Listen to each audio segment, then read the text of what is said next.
Hi, I'm Jabron with Fight for the Future. Welcome to this week's Tech Speedrun. AMLA just released a report titled Meta's Role in Amplifying Harmful Content During Genocide in Gaza. The report exposed the failures of Meta, the parent company of Facebook, Instagram, and WhatsApp, to protect Palestinians from incitement and hate speech in Hebrew. Meta is the world's largest social media company with 3.35 billion daily active users, and as a result plays a crucial role in the Palestinian digital ecosystem.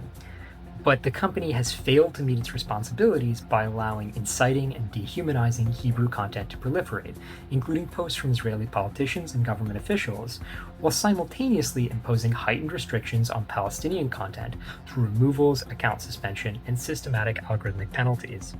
The report calls on Meta to immediately invest in effective infrastructure for Hebrew content moderation, develop fair classifiers to detect hate speech and incitement, and take urgent human rights, due diligence, and risk assessment measures in line with the UN guiding principles on business and human rights. A federal judge ruled that the Trump administration violated the Constitution when it froze more than $2.6 billion in research funding to Harvard, striking down the freeze in its entirety and delivering the university a major legal victory.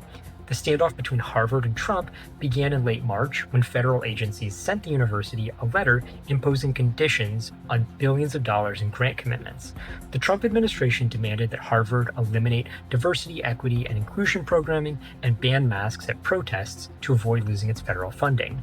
In April, the administration broadened its demands, asking Harvard to restructure its governance, hiring, and disciplinary processes, and be subject to audits by the government.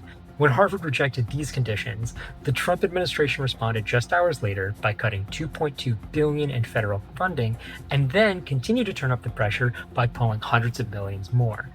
While this highly anticipated ruling is certainly a win, and Harvard is making strides in fighting this administration, they still restrict mask use on campus.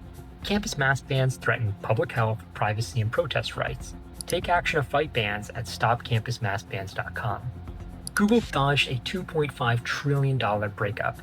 A federal judge refused to break up Google on Tuesday for monopolizing the online search and ad markets and instead imposed lesser restrictions on its day-to-day operations. In a closely watched antitrust trial that pitted the US government against one of the world's largest tech firms, District Judge Amit Mehta on Tuesday rejected the Justice Department's request to force Google to spin off its Chrome and Android products. Mehta agreed with the government, however, that Google needed to allow competitors to gain a foothold and ordered the company to make narrower changes. If you're fired up about these issues and want to channel your internet outrage into real political power, click the link in our bio and follow us to learn more.